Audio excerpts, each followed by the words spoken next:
Yes, so astronomical telescope में second case का derivation देखते हैं, that is special adjustment. Normal adjustment हमने देखा, उसके जैसा ही है। और special adjustment, difference normal adjustment और स्पेशल एडजस्टमेंट में क्या है, that we have already discussed. Okay, तो special adjustment final image will be at D 25 centimetre, वहां पे एट इंफिनिटी, यहाँ पर एट डी।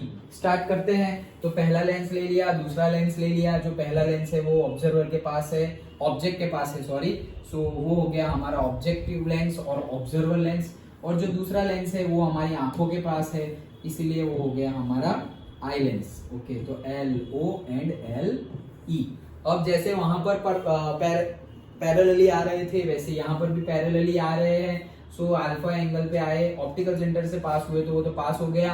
अब वो फोकस से पास होगा। अगर parallel to the principal axis आए हुए होते तो वो फोकस पे पास होता। अभी भी जैसे पहले वाला केस था नॉर्मल एडजस्टमेंट का, वैसे ही अभी फोकस पे ना होके फोकस प्लेन पे होगा। ओके, तो ये जो फोकस जहां था वो प्लेन, मतलब जैसे ऐसा समझो ये लाइन है और यहाँ पे फोकस है, तो ये पूरा का पूरा प्लेन। ओके, तो ये पूरे प्लेन पर, ये पूरा फोकस का प्लेन है, जहां पे फोकस है वही फोकस का प्लेन है। फोकस किसका, ऑब्जर्वर वाले कहां गए, तो ये ऑब्जर्वर लेंस का फोकस है, वहीं पर प्लेन है उसका, फोकस का प्लेन। अब ये ऑप्टिकल सेंटर वाला रे तो सीधा आएगा, पास होगा, वो में से तो सीधा ही जाएगा। वो जहां पे इंटरसेक्ट कर रहा है that is your image point, तो से ए डैश, और वहां से परपेंडिकुलर प्रिंसिपल एक्सिस पर ड्रॉ करेंगे तो बी डैश। तो पहले से तो हमें मिल गई इमेज, दैट्स इट। ओके, अब दूसरे की लेनी है। अभी दूसरे की इमेज लेने के लिए इसके पहले नॉर्मल एडजस्टमेंट में हमने क्या किया, हमें चाहिए था इंफिनिटी पे इमेज, तो object should be at focus, तो हमने उसको ऐसे एडजस्ट किया। अब हमें लेंस को वैसे एडजस्ट करना है so that our image will be at 25 centimetre. Simple, तुम देखने वाले हो वापस यहीं से, तुम वापस यहीं से देखोगे। ओके, अब तुम ही सोचो, अगर तुम यहां से देखने वाले हो, वही केस आ गया वापस कंपाउंड माइक्रोस्कोप वाला। अगर तुम यहां से देखोगे, if you have put the object for this lens, उसकी जो इमेज है वो इसके लिए ऑब्जेक्ट है, तो अगर तुम ये ऑब्जेक्ट को इसके फोकस के बियॉन्ड रखोगे तो रियल एंड इन्वर्टेड इमेज मिलेगी। तो रियल एंड इन्वर्टेड इमेज कहां मिलेगी, यहां पर, दिस साइड। नीचे है तो ऊपर मिलेगी, उससे भी बड़ी मिलेगी, और रियल एंड इन्वर्टेड मिलेगी, करेक्ट। लेकिन तुम खड़े ही हो इधर, तुम यहां से देखने वाले हो और वहां पे तुम्हारे ऊपर इमेज है तो दिखेगी कैसे, तुम्हारे ही साइड में इमेज है तो दिखेगी कैसे। तो हमें ऐसा चाहिए नहीं। तो हमें कैसा चाहिए फिर, हम यहां से देखें तो हमें दिखे वैसा चाहिए। तो हमें कब दिखेगा, इफ जैसे कंपाउंड माइक्रोस्कोप में देखा वैसे। ओके, कैसे कि अगर हम फोकस को ऐसे एडजस्ट करें, ये लेंस को ऐसे एडजस्ट करें सो दैट ये जो ऑब्जेक्ट है फॉर दिस लेंस वो इसके फोकस और ऑप्टिकल सेंटर के बीच में आ जाए। तो मान लो कि ये लेंस है मेरा और उसका ये फोकस है, इसको ऐसे मूव करते करते करते करते करते करते ऐसे आ गया, तो ये ऑब्जेक्ट है और ये FE है, डन। तो ये E मतलब फोकस और ऑप्टिकल सेंटर के बीच में हमारा ऑब्जेक्ट आ गया। हाँ, तो बात बन गई अब तो, डन। तो अब रियल एंड वर्टिकल इमेज नहीं बनेगी, दूसरी साइड नहीं बनेगी, सेम साइड बनेगी, virtual and erect, done. Okay, तो हमने ये एडजस्टमेंट वैसे किया। सो फिर समझ में आ गया कैसे एडजस्टमेंट किया। तो वो एडजस्टमेंट किया हमने कैसे, क्योंकि हमें 25 सेंटीमीटर पे चाहिए। अरे 25 सेंटीमीटर, यहीं से 25 सेंटीमीटर नहीं हो सकता, अरे वहां से तो इमेज आ रही है, बीच में खड़े रह के कैसे देखेंगे, ऐसे लेंस है तो लेंस के अंदर घुस के थोड़ी देखेंगे, तो हमें तो देखना पड़ेगा इस साइड से। इस साइड से देख रहे हैं तो अगर इमेज भी तुम्हारी इस साइड बनेगी तो देख नहीं पाओगे, जिस साइड बन रहा है उसी साइड होगा तो थोड़ी देख पाएंगे। ऐसा समझो कि तुम्हारे ऊपर रेनबो बन रहा है मॉनसून सीजन में और तुम बोल रहे हो कि यार रेनबो दिख नहीं रहा, अरे तुम्हारे ऊपर है, कैसे दिखेगा, तुम्हें ऑपोजिट साइड जाना पड़ेगा ना, डन। ओके, तो वही चीज है। सो हमें यहाँ हमने फोकस और ऑप्टिकल सेंटर के बीच में हमने ऑब्जेक्ट रख दिया। ऑब्जेक्ट रख दिया मतलब इसकी इमेज है, लेकिन ये लेंस को ऐसे एडजस्ट किया कि ये जो इमेज है वही उसको ऑब्जेक्ट की तरह काम करेगी, और वो आ गई है सेकंड लेंस के फोकस और सेकंड लेंस के ऑप्टिकल सेंटर के बीच में, डन। ओके, कंपाउंड माइक्रोस्कोप वाला केस, सो वो बीच में आ गया, दैट्स इट। अब यहाँ से जैसे करते हैं वैसे ही parallel to the principal axis गए तो उसके फोकस में से पास कर लो, और ऑप्टिकल सेंटर में से गए तो उसको जाने दो। देख सकते हैं कि डाइवर्ज हो रहे हैं, मिलने वाला तो नहीं है। बैक ट्रेस करो, बैक ट्रेस करेंगे तो इसको बैक ट्रेस किया तो हमें यहाँ पर मिला, और इसको भी बैक ट्रेस करेंगे तो दोनों एक जगह पे इंटरसेक्ट होंगे, जहां पे इंटरसेक्ट हुए a डैश b डैश आ गया तो this is a double dash, और b डबल डैश कैसे मिलेगा, यहाँ से परपेंडिकुलर खींच कर। डन, जैसे कंपाउंड में किया था वैसे ही आ रहा है देखो, तो वो हमने कर लिया, तो हमें हमारी इमेज भी मिल गई। और कहां पर मिली, एट d डिस्टेंस मिली है। क्यों d डिस्टेंस मिली, वही सेम कंपाउंड वाला केस कि भाई फोकस और ऑप्टिकल सेंटर के बीच में तो बहुत सारी पोजीशन है भाई, ये भी उसके बीच में है, ये भी उसके बीच में है, ये सारी उसके बीच में ही है, लेकिन बीच में कहां पर, एग्जैक्टली 25 सेंटीमीटर जब आ जाए तो वहां पर। क्यों, क्योंकि हमें इमेज क्लियरर देखनी है, that's why least distinct distance पर चाहिए। डन, ओके, तो वो हमने कर दिया है, अब हमें मिल जाएगा। तो वापस वही फंडा लगाओ, angular magnification beta by alpha, beta angle made by the image at optical centre, alpha angle made by the object at optical centre. अगर एंगल्स छोटे हो तो beta is equal to tan beta is equal to sin beta लिख सकते हैं, उल्टा भी लिख सकते हैं, तो उसको tan beta by tan alpha लिख दिया। अगर tan beta by tan alpha लिख दिया तो यहाँ पर जो हमारे ट्राइंगल बन रहे हैं, ये तो है मेरा ऑब्जेक्ट, कहाँ था, ऑब्जेक्ट तो इन्फिनिटी पे था, तो इन्फिनिटी से जो रे आ रहे हैं दिस रे, ओके, तो ये बन गया अल्फा, तो वर्टिकली ऑपोजिट एंगल से ये बन गया अल्फा, तो मेरा एक ट्राइंगल तो बन गया, कौन सा, से a dash b dash and b double dash, ये एक ट्राइंगल बन गया। दूसरा बीटा, बीटा मतलब क्या है, तुम्हारी इमेज जहां पे ऑप्टिकल सेंटर 2 के ऊपर जो इमेज बनाएगी, मतलब जो एंगल बनाएगी, तो ये रही फाइनल इमेज ऑप्टिकल सेंटर 2, ये रहा, तो ये बन गया मेरा बीटा। ये कौन सा एंगल हो गया, ये तो बड़ा एंगल हो गया, ये देखो कौन सा वाला, ये वाला। डन, ओके, बस अब वैल्यू पुट करते हैं। सो tan बीटा, तो tan बीटा क्या हो जाएगा, ऑपोजिट बाय एडजेसेंट, तो ऑपोजिट क्या है, a double dash b double dash, adjacent क्या है o2 b डबल डैश। सो कहां गया डायरेक्टली, से डबल डैश नहीं लिखा, से a double dash b double dash. इसके लिए देखो अभी tan बीटा दोनों के लिए लगा सकते हो, इसके लिए भी लगा सकते हो और इसके लिए भी लगा सकते हो, दो ट्राइंगल है। फिर से बताऊं, येलो कलर के देखो, एक तो कौन सा, मैं दो ट्राइंगल लिख देता हूं, ट्राइंगल से O2 B double dash A double dash, एक तो ये बड़ा वाला ट्राइंगल हो गया, और दूसरा हो गया ट्राइंगल O2, ये तुम्हारा B डैश और A डैश, ये भी वही है, बीटा ही है, ये भी बीटा है, ये एंगल भी क्या है, बीटा, और ऐसे बड़ा करोगे तो भी क्या है, वो बीटा ही है, दोनों ही बीटा है, दोनों से ही आंसर आ जाएंगे। ओके, सो हमने ये छोटा वाला ट्राइंगल ले लिया और ये छोटा वाला ट्राइंगल, तो ये छोटे वाले ट्राइंगल में opposite a dash b dash, adjacent O2 b dash, so a dash b dash O2 b dash, और ये छोटे वाले ट्राइंगल में tan alpha opposite a dash b dash, adjacent b dash b double dash, sorry O2 के साथ लेना है ना, सो क्या लिया हमने, ऑपोजिट ले लिया हमने से a डैश b डैश, और एडजेसेंट, तो एडजेसेंट हमने ले लिया कौन सा, O2 b dash. Done, okay, so से हाँ O2 नहीं O1, ये O1 है ना, okay, so O1 B dash. Done, दोनों वैल्यू पुट कर दी। Now we can see that, देखो दो ट्राइंगल लिए हुए हैं हमने, फिर से ड्रॉ कर देता हूं, एक तो ये छोटा वाला ट्राइंगल और दूसरा ये छोटा वाला ट्राइंगल, ये दोनों ट्राइंगल्स लिए हुए हैं। ओके, सारी वैल्यू पुट कर दी, यहां से हम देख सकते हैं a dash b dash cancel. अगर तुम ये बड़ा वाला ट्राइंगल लोगे O2 B double dash A double dash, तो भी सेम ही आंसर आने वाला है, जैसे हमने कल करके देखा था एक में। नाउ ये कट हो गया तो B डैश O1 ऊपर चला जाएगा, B डैश O2 नीचे आ जाएगा। अब ये B डैश O1 की वैल्यू पुट करो, तो B डैश और O1, ये मतलब पहले ऑब्जेक्ट की जो इमेज बन रही है, पहले लेंस की वजह से जो इमेज बन रही है, वो इमेज बन रही है वो, और वो तो कहाँ बन रही है, फोकस पे बन रही है, तो उसको हमने लिख दिया FO। डन, तो FO लिख दिया।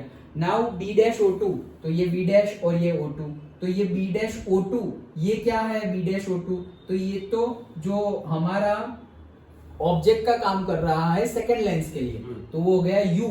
ओके, सो उसको हम लिख सकते हैं UE, क्योंकि आई लेंस है, और लेफ्ट हैंड साइड में है तो माइनस UE, तो ये प्लस FO और माइनस UE।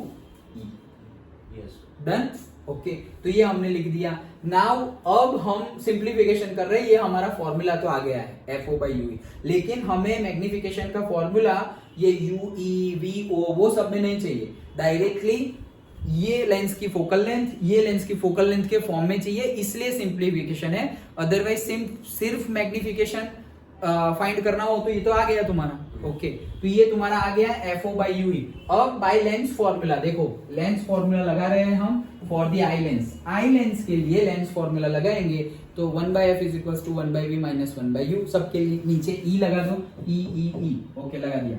अब 1/ue क्या हो जाएगा, तो 1/ue इस साइड गया तो पॉजिटिव और 1/fe उस साइड गया तो नेगेटिव, तो ये आ गया।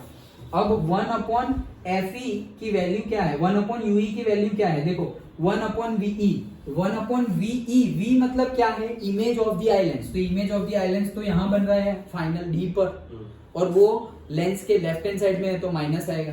तो that's why we can write से माइनस डी। तो 1/-d आ गया। देखो हम सीक्वेंस में जा रहे हैं, पहले ये है हमारा lens formula, done. Okay, lens formula ये तो हमें पता ही है। अब यहां से हम कहां गए, 1/ue को लेफ्ट हैंड साइड ले गए और 1/fe को राइट हैंड साइड ले गए, तो ये आ गया। ओके, अब इसमें क्या कर रहे हैं, 1/ve की वैल्यू पुट कर रहे हैं। तो v क्या है, इमेज का डिस्टेंस, e मतलब आई लेंस की इमेज, तो वो तो वही है जो d डिस्टेंस है, तो उसके जगह d लिख दो।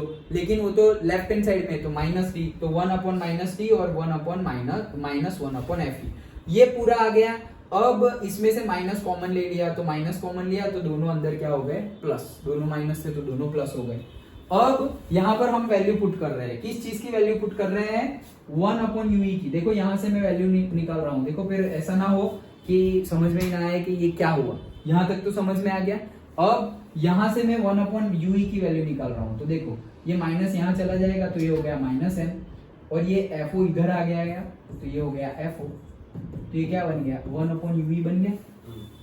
ये m था FO/ue, तो मैंने क्या किया, 1/ue को वही रहने दो, माइनस को भेज दो, तो -m, FO को नीचे भेज दिया, तो 1/ue की जगह हम ये लिख सकते हैं। ओके, अब 1/ue ये रहा 1/ue, ये 1/ue की जगह हम लिखने वाले हैं -m/FO।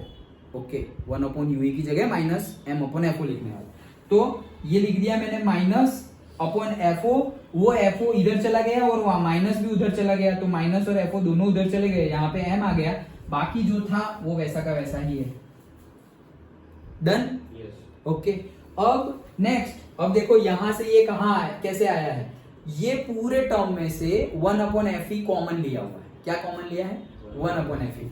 तो इसमें से 1/fe कॉमन लेंगे तो -FO के नीचे fe आ जाएगा, क्योंकि कॉमन लिया है। अभी ये पूरा का पूरा 1/fe कॉमन निकल गया, तो वहां कुछ रहा ही नहीं, तो वहां 1 आ जाएगा, तो ये रहा वो 1। और यहां से तुमने 1/fe निकाला, अरे था ही नहीं तो निकाला कैसे, तो मल्टीप्लाई करना पड़ेगा, तो वो हमने मल्टीप्लाई कर लिया fe। अभी देखो तुम ये fe को अंदर वापस मल्टीप्लाई करोगे, वापस यही चीज आ जाएगी। ये fe को यहाँ मल्टीप्लाई करेंगे तो क्या आएगा, 1/fe, और यहाँ मल्टीप्लाई करेंगे fe कट 1/d, तो 1/d वही चीज आ जाएगी। ओके, तो यहाँ से ये आ गया, और बस दैट्स इट, यही हमें प्रूव करना है। तो इसमें ये हमने क्यों किया, ये हमने इसलिए किया कि ये मैग्निफिकेशन के फॉर्मूला में UE और से VO कुछ भी नहीं है, VO भी नहीं है, UE भी नहीं है, और VE भी नहीं है। VE तो है, वो तो D है, तो D तो आएगा ही, वो तो पता ही है 25 सेंटीमीटर। डन। वो सब निकालने के लिए कि सिर्फ हमें लेंस पता हो कि लेंस की फोकल लेंथ क्या है, उसके बेस पे हमें पता चल जाए कि मैग्निफिकेशन कितना मिलेगा। That's why we have derived till here, otherwise ये भी चलेगा, ऐसा नहीं चलेगा, मतलब हमारे पॉइंट ऑफ व्यू से चलेगा। अगर तुम्हें पूछा क्या है, ओके, अगर सपोज तुम न्यूमेरिकल गिन रहे हो और इसी का न्यूमेरिकल है टेलीस्कोप का, एंड तुम्हें वैल्यू गिवन है UE की और FO की, तो तुम यहाँ करने की जरूरत नहीं है। ओके, बट फाइनली यहां तक तो डिराइव करना ही पड़ेगा। क्यों, क्योंकि अगर हमें नहीं पता ना कि तुम्हारी ये जो फर्स्ट इमेज है वो कहां बनेगी, ओके, वो तो तुम लेंस जैसा लोगे वहां बनेगी, उसकी फोकस पे बनने वाली है, तो लेंस तुमने कौन से फोकल लेंथ का लिया है उसके ऊपर डिपेंडेंट है। दैट्स व्हाई हमने मैग्निफिकेशन का फॉर्मूला फोकल लेंथ के टर्मिनोलॉजी में ही लिया है। यहाँ पर एक भी UE, UO, VE, VO कुछ नहीं है। ओके, सिर्फ D डिस्टेंस है, that is 25 centimetre, FO and FE है, दैट्स इट। ओके, तो ये हमारा फॉर्मूला डिराइव किया हमने, थोड़ा सा मैथमेटिकल में समझ में आया, यहां तक हमने डिराइव कर लिया था। फिर हमने फटाफट बता रहा हूं, लेंस फॉर्मूला ये रहा, वन अपॉन यूई को लेफ्ट हैंड साइड ले जाओ तो माइनस का प्लस हो गया, वन अपॉन एफ को लेफ्ट हैंड साइड से राइट हैंड साइड में ले जाओ तो माइनस हो गया। अब ये जो वन अपॉन यूई है वो हो गया हमारा वन अपॉन यूई है, और ये वन अपॉन वी की वैल्यू पुट की, वी मतलब आई लेंस की इमेज, तो आई लेंस की इमेज तो क्या है हमारी फाइनल इमेज, तो वो कहां बन रही है 25 सेंटीमीटर पर, that's why we have put D, और वो भी आई लेंस के लेफ्ट हैंड साइड में है मतलब माइनस की, ये पुट कर दिया, ये सेम लिख दिया। अब वन अपॉन यूई, इसमें से दोनों में से माइनस कॉमन निकाला तो ये दोनों प्लस हो गया। अब वन अपॉन यूई की वैल्यू यहां से पुट की, कहां से, यहां से, तो यहां से वन अपॉन यूई की वैल्यू पुट की तो ये मिल गया। इसमें से अभी यहां छोड़ दोगे तो भी चलेगा, लेकिन थोड़ा और सिंप्लीफाई करे तो वन अपॉन एफ को कॉमन ले लो तो एफ ओ बाई एफ थोड़ा अच्छा लगेगा, तो वो एफ ओ बाई एफ हो गया। ये पूरा कॉमन निकल गया तो उसकी जगह वन, तो उसकी जगह वन, और यहां से तुमने वन अपॉन एफ कॉमन निकाला, एफ तो था ही नहीं तो मल्टीप्लाई कर लो, मल्टीप्लाई कर लो तो एफ डिवाइडेड बाई डी, तो एफ डिवाइडेड बाई डी, ये इसको तुम ये एफ को वापस अंदर ले जाओ तो क्या बनेगा वन अपॉन एफ, ये रहा, और यहाँ F cut one point D, done, तो वो कॉमन निकाल लिया। तो ये हमने फॉर्मूला डिराइव कर लिया। और अगेन यहाँ पर भी पूछ सकते हैं कि length of the telescope for the normal for the special adjustment कितना होगा, सो इट शुड बी से फोकल लेंथ, डिस्टेंस, दो लेंस के बीच का डिस्टेंस, तो यहां से ये तुम्हारी पहली इमेज थी वो, तो वो कहां मिल रही है ऑब्जर्वर और ऑब्जेक्टिव लेंस के फोकस पर, तो एफओ, और ये क्या है, इसको तुम्हें ऐसे रखना है सो दैट तुम्हारी फाइनल इमेज डी डिस्टेंस पर आए, ओके, तो वो तुमने एडजस्ट कर लिया है। तो ये क्या है, सेकंड लेंस के लिए ऑब्जेक्ट का काम कर रही है, दैट इज यूई, तो FO divided by UE. For normal क्या था, एफओ प्लस एफ आ गया था, क्योंकि दोनों का फोकस एक ही हो गया था, इंफिनिटी पे देखना था इसलिए, लेकिन यहां पर यू ई आएगा, समझकर लिखा होगा, मतलब अच्छे से समझा होगा तो यहाँ कंफ्यूजन नहीं होगा कि किसमें यू ई आता है और किसमें एफ ई आता है। पता ही है, जहां इनफाइनाइट देखना होगा वहां पे दोनों फोकस आएगा, और जहां पे तुम्हें कोई पर्टिकुलर डिस्टेंस पे देखना है वहां पर यू ई आएगा ही आएगा, सिंपल है। तो ये हो गया length of the telescope, understood. तो हमने पूरे टेलीस्कोप में दोनों एडजस्टमेंट के लिए हमने फॉर्मूला डिराइव किया। पहले तो normal adjustment and special adjustment के बीच का डिफरेंस समझा, विच इज यहाँ पर फाइनल इमेज स्पेशल एडजस्टमेंट में 25 सेंटीमीटर डिस्टिंक्ट डिस्टेंस पे, लीस्ट डिस्टिंक्ट डिस्टेंस पे मिलेगी, वहां पर फाइनल इमेज इंफिनिटी पे मिलेगी। फाइनल इमेज इंफिनिटी पे मिलेगी वो देखने के लिए आंखों को स्ट्रेस नहीं होगा, यहाँ पर आंखों को स्ट्रेस होगा। वहां पर अब देखो मैं वो पॉइंट रह गया, देखो अच्छा हुआ ना रिवीजन कर रहे हैं। और एक लास्ट पॉइंट क्या, वहां पर जो मैग्निफिकेशन था वो उसकी कंपेयर में यहाँ स्पेशल एडजस्टमेंट में मैग्निफिकेशन थोड़ा सा हायर था। वो कैसे, देखो यहां से देखो, यहां वहां पर मैग्निफिकेशन क्या मिला, F O by F E, simply वही मिला। वहां पर मैग्निफिकेशन क्या मिला हमें, F O by F E मिला, याद है ना, ये रहा F O by F E. तो यहां पर भी देखो मैग्निफिकेशन क्या है, F O by F E, लेकिन ये भी वो भी F O by F E, ये भी F O by F E, into क्या है 1 plus F E divided by D, done. अब ये 1 प्लस एफ ई, देखो यहाँ सारे साइन कन्वेंशन यूज है, अब कुछ प्लस माइनस मत करना, अगर तुमने वैसा किया तो आंसर पॉजिटिव आ जाएगा, और आंसर अगर पॉजिटिव आ गया उसका मीनिंग ही चेंज हो जाएगा, रियल एंड इन्वर्टेड इमेज, और ये तुम्हारी वर्चुअल एंड इरेक्ट है। अब इसमें कोई साइन कन्वेंशन रखना नहीं है, डायरेक्टली वैल्यू पुट करनी है। डी का भी फॉर्म आ गया -25, क्योंकि यहाँ पे हमने माइनस डी लिया हुआ था, तो वो डी भी फिर -25 नहीं लेना, डायरेक्टली 25 ही लेना है। साइन कन्वेंशन का यूज ऑलरेडी हो गया है, अगर तुमने दूसरी बार किया तो माइनस माइनस प्लस हो जाएगा और उसका मीनिंग ही चेंज हो जाएगा, डन। तो ये हमारा minus F O by F E तो आ गया, जो इसके पहले था नॉर्मल एडजस्टमेंट में। लेकिन इसमें और एक टर्म एक्स्ट्रा है, 1 plus F E by D. D तो 25 सेंटीमीटर है, एफ ई फोकल लेंथ कुछ होगी आई लेंस की, तो कोई भी ये वैल्यू कितनी भी बड़ी या कितनी भी छोटी आए, लेकिन वो तो 1 प्लस है। अगर बहुत छोटी वैल्यू होगी तो भी 1 प्लस समथिंग होगी, बड़ी वैल्यू आएगी तो भी 1 प्लस आएगी, मतलब 1 से तो ज्यादा ही आएगी। अगर ये वैल्यू 1 से ज्यादा आ रही है तो मतलब मान लो कि ये तुम्हारा F O by F E आ रहा है 5, और उसको तुम मल्टीप्लाई कर रहे हो नंबर से विच इज ग्रेटर देन 1, मतलब 1.1, 1.2, या डायरेक्टली यहाँ पे इसकी वैल्यू 1 आ गई तो 1 प्लस 1 2 हो गया, तो तुम 2 मल्टीप्लाइड बाई दैट मैग्निफिकेशन कर रहे हो तो ज्यादा ही मिलेगा, सिंपल। ये तुम्हारा क्या है, ये जो FO बाई FE मिला है, ये जो FO by FE minus FO by FE मिला, ये नॉर्मल मैग्निफिकेशन के लिए मिला। तो नॉर्मल मैग्निफिकेशन वाला मैग्निफिकेशन तो मिल ही रहा है, लेकिन एट द सेम टाइम ये एक्स्ट्रा टर्म की वजह से यहां पर मैग्निफिकेशन और थोड़ा ज्यादा होगा। अगर ये वैल्यू 1 आ गई तो 1 + 1 2, तो नॉर्मल में अगर जितना तुम्हें मिल रहा था उसका 2 टाइम्स मिलेगा यहां पर। ओके, और अगर इतना ज्यादा भी नहीं है, भले ही ये 0.1 है तो 1 + 0.1 1.1 हो जाएगा। सो ये अगर 5 है और 5 × 1.1 करोगे तो वो 5 से तो ज्यादा ही है। अंडरस्टूड? 5.5 आ जाएगा, वो 5 और ये 5.5। अंडरस्टूड? तो मतलब कहने का क्या है, जो हमने तीसरा पॉइंट समझा, difference between normal adjustment and special adjustment. तो तीसरा पॉइंट के स्पेशल एडजस्टमेंट में तो इमेज जो है वो और थोड़ी ज्यादा दिखती है, लार्जर दिखती है। तो ये लार्जर इस वजह से दिखती है। अंडरस्टूड? पक्का समझ में आ गया? हाँ, ओके, चलो। हाँ।